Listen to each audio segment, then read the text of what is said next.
Just go ahead and cremate him and come back home, would you? After finishing my father's funeral, I made a tearful call back home.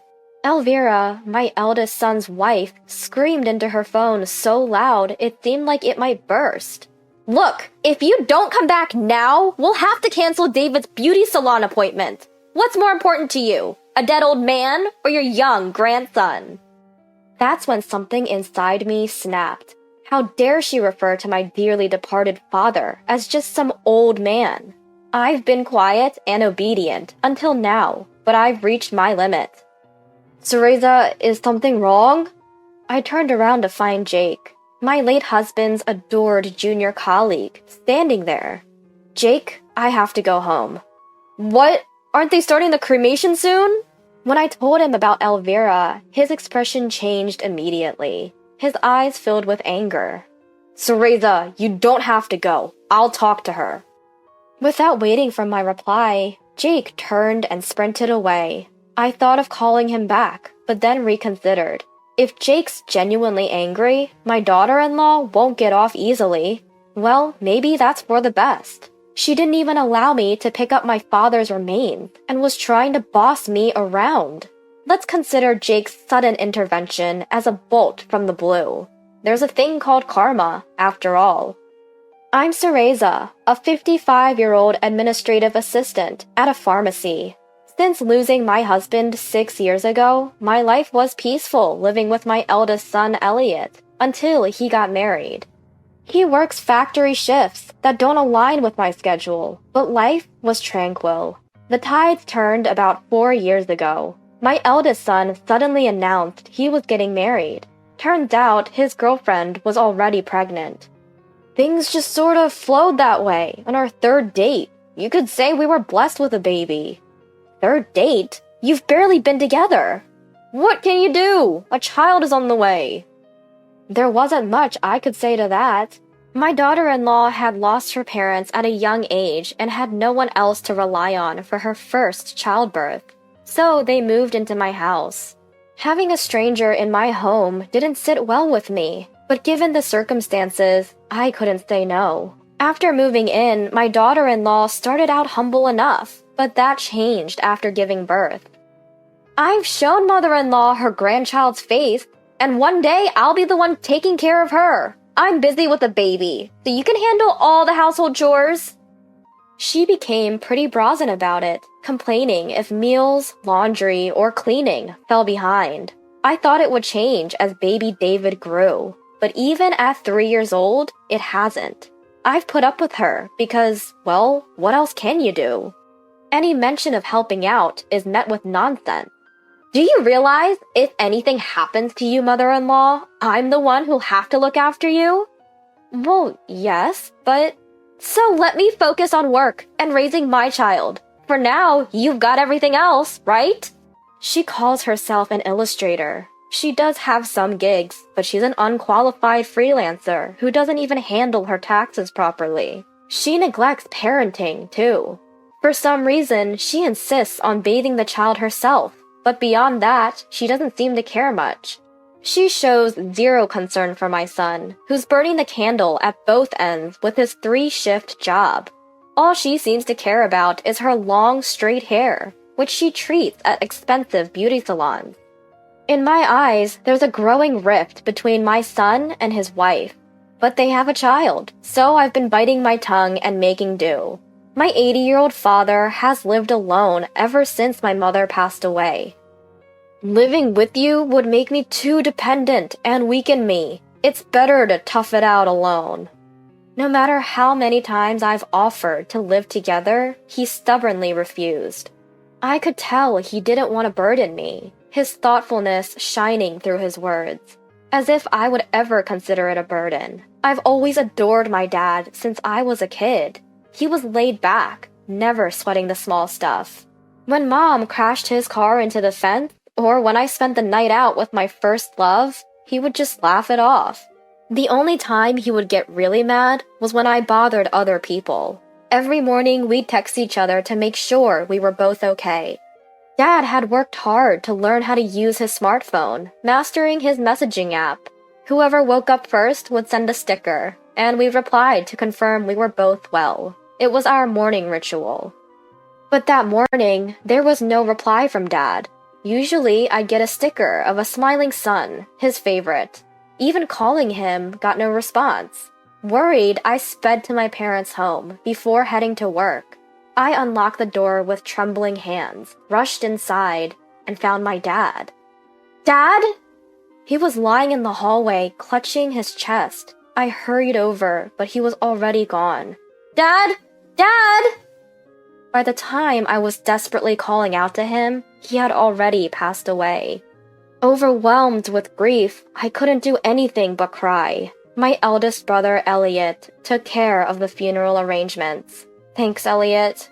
No worries, it was sudden. Let me handle it. You stay with Mom. While Elliot was considerate, his wife didn't even come to see my dad's face. Funerals are just a hassle with small children. David and I won't be coming.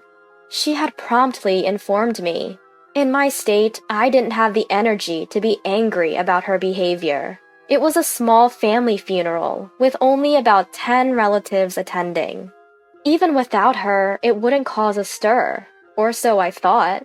The day of the funeral was cloudless, reflecting my dad's sunny disposition. As the minister spoke, I alternated between looking at my dad's photo and his coffin, tears flowing without end. Amid my grief, I noticed something odd.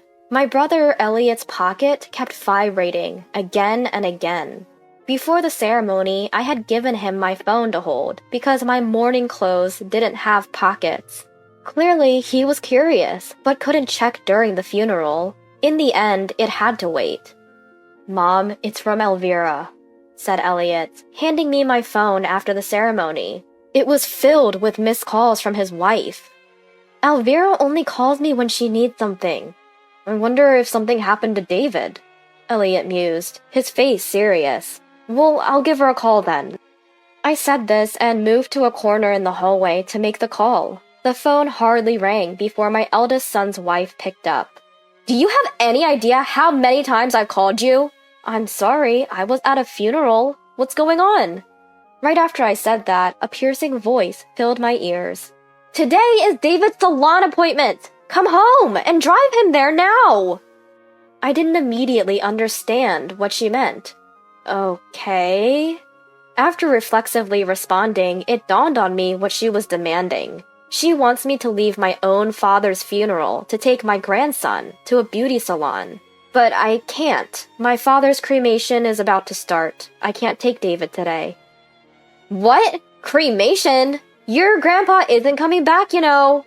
Really? Did you just say that?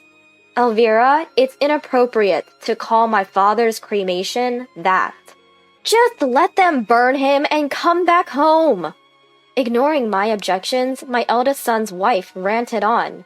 If you don't come, David's appointment will be canceled. Who's more important, a departed elder or a young grandchild? I can't believe you. Just come home, right now! She left it at that and hung up. I was at a loss for what to do next. As I stood there, bewildered, forgetting to even lower my phone, a voice called out from behind me. Teresa, is everything okay? At that moment, it was Jake who spoke to me, my late husband's devoted junior colleague. He still visits my husband's grave every year on the anniversary of his death, a very dutiful young man. He can be quite intimidating when angered, but he's always treated me with the same respect and care as he did my husband. Today, he came to the funeral because he felt that my father was like a parent to him as well. Jake, I have to go. What? Isn't the cremation starting soon? My daughter-in-law insists I take my grandson to a beauty salon now. What's going on? I told the shocked Jake about Elvira's regular attitude and the recent conversation, how she tries to boss me around and treats me with arrogance, and how she had the audacity to call my father a dead old man. Teresa, don't worry about going. I'll talk to my wife. Fuming, Jake immediately turned back and took off running. Knowing Jake, he probably didn't actually go to chat with his wife. Mom, are you okay? My eldest son, who came over as if on cue, gets a quick rundown of what just happened. So Jake stormed off home, right? Yes. If Elvira angered Jake, that could be a problem. Well, if that's the case, it's on Elvira, isn't it? It seems like my eldest son has no intention of stopping Jake either. In the end, I stayed to see through the cremation and the collection of my father's ashes, as planned. I only returned home after placing my father's urn on the family altar. I had planned to stay at my parents' home for a while because it felt lonely to leave my dad's ashes alone, but I had forgotten a few things. Plus, I was concerned about my daughter-in-law. Don't worry too much about Elvira, said my eldest son, gripping the steering wheel with restrained anger. I don't know what she'll say when we get back, but it's absurd to ask me to come home during Grandpa's funeral. It's really gotten to me. About Elvira? Yeah, she dumps all the housework on you, and has even yelled at David enough to make him cry. I'm thinking of considering divorce as an option moving forward. I'm not a fan of my daughter-in-law either, but hearing the word divorce from my son leaves me conflicted. Our grandchild is still young. Can they really separate just like that? But I too am fed up with living with my daughter-in-law. I have my concerns, but I won't oppose a divorce. In the end, I only told that much to my eldest son, Elliot. They're a married couple. They should do what makes both of them happy. But how did it come to this? I lost my husband, and my son's marriage isn't going well. My father, who was always there for me, has been reduced to a small pile of ashes. Thinking about it all, I couldn't stop my tears. I'm sorry, Elliot. Can I just cry for a bit? With that said, I cried loudly until we reached home. When we got home, the entrance was a mess. The potted plant that had been on the shoe rack had fallen over, and sandals and shoes were scattered everywhere. Even the welcome mat had been flung to the middle of the hallway. Jake really did lose his temper. My eldest son remarked with disbelief as he took off his shoes. If you get Jake seriously angry, it's a big deal. But Elvira's the one at fault, so it can't be helped. With that, we walked into the living room to find my daughter-in-law sitting on the sofa, visibly stunned. As we entered, she slowly turned her face toward us. Her expression was just as I had expected. There was no doubt she had been hit by an infuriated Jake. You guys... She slowly stood up as she looked at us. Judging by her steady stance, it seemed she had only been hit in the face. You think it's okay to send a guy like that after me? Isn't that criminal? I didn't send him. I just told him what you've been doing to me, Elvira, and, well, he got angry. Who wouldn't? Excuse me? You think I deserve to get punched? What is he, a gangster? He is, a real one. At my reply, my daughter-in-law shuts her mouth. My late husband was a gangster's son. The man who came earlier was one of his juniors. He respects me. What did you just say? I told him how you've been treating me, Elvira, and how you told me to skip my father's cremation. That's why he got so mad. As I finished speaking, a loud cry rang out. I turned to find my little grandson, who had seemingly appeared out of nowhere, crying by the door. Rushing over, I scoop him into my arms. Granny, I'm scared. I'm so sorry, little Sue. I take my grandson to my room to calm him down. Though his tears stop, he clings to me. That's when I notice a small bruise on the back of his neck. What could have caused this? As I ponder, my son, wearing a serious expression, enters the room. I'm going to stay at my parents' house for a while, I blurt out as I pass him our child. I want to distance myself from my daughter-in-law as soon as possible.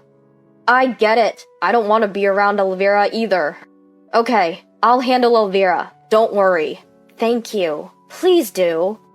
Quickly, I pack a suitcase with the essentials. All the while, my thoughts are racing. The ongoing arrogance from my daughter-in-law since she moved in, her cold indifference to my hard-working son's health, her audacity to demand that I pick up my grandson during my father's funeral, and her harsh words to my father.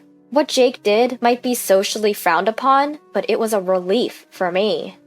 Today's the day for my son to go to his beauty salon. Get home right now and drive him there. I suddenly remember the piercing voice of my eldest son's wife over the phone. A voice cold as steel, void of any warmth. Honestly, I didn't care what she or anyone else had to say. In fact, I was even grateful to Jake for his actions. The next day, my eldest son called me while I was staying at my parents' home. Mom, can you come home now? Right now?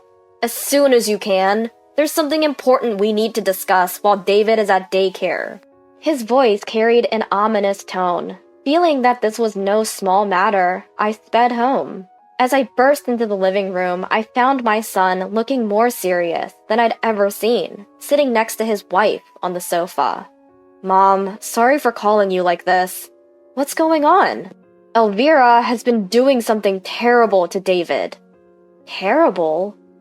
That's when it hit me. I remembered the small bruise on the back of my grandson's neck from yesterday. Elvira always insists on giving him his bath herself. Could it be? I found bruises on David's neck and arms, and when I took off his shirt, I found them all over his body. I confronted Elvira, and she admitted to pinching and jabbing David frequently. It's too much for a small child. Elvira's eyes widened. Her expression confirmed the truth of my son's words. Elvira! A renewed and fiercer anger welled up within me. Her arrogant attitude and the coldness towards my son were somewhat mitigated by Jake's actions. But doing something so cruel to my tiny grandson? Unforgivable. That's something I will never, ever forgive. I'll forget what you did to me and Elliot after yesterday's events, but I will never forgive you for hurting David. What are you going to do? David is my son, not your mother-in-law's son. What's your point? David is my treasure. I can't have a daughter-in-law who harms him. Leave our home, now! As I raised my voice, Elvira looked at me with fear for the first time. My son then picked up where I left off. We're getting a divorce, Elvira. Your arrogant behavior towards Mom and the disrespectful attitude towards Grandpa were terrible enough, but I won't ever forgive what you did to David. We're divorcing right now. Understand? At his words, the color drained from Elvira's face. Divorce? Wait a minute. If you do that, I'll have nowhere to go. Fine. Do whatever you want. Once I tell David what you've been up to, you won't be welcome here anymore. Mom already said you should leave. I haven't had any illustration work for the past 6 months. What am I supposed to do if you kick me out? The daughter-in-law broke down crying, like a small child. There was no trace of arrogance or tyranny in her demeanor. You brought this on yourself. If you don't leave, I'll tell that man what you did to David. Upon hearing my threat, my daughter-in-law clutched her head and started shaking, her face a mess, ruined by tears and a runny nose. Stop it! Okay, I get it. I'll leave. So this means we're getting a divorce. My son asked for confirmation. His wife glanced between the two of us and slowly nodded. In the discussions that followed, they did divorce, and my son retained custody of our grandchild. Coincidentally, the tax authorities also started investigating her. She hadn't filed taxes in years, despite her freelance work. As expected, she now faced significant back taxes and penalties. Finding a new place was tough for her. She finally settled into an old, run-down apartment.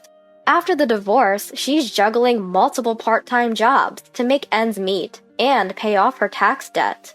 I saw her once on the street. She looked as though she had aged 20 years. My grandchild reaches out to me with a most adorable smile. When I pick them up, they hug me tightly. You know what? What is it? David really, really loves Grandma. When my grandson says something like that, the heaviness in my heart from losing my father begins to melt away.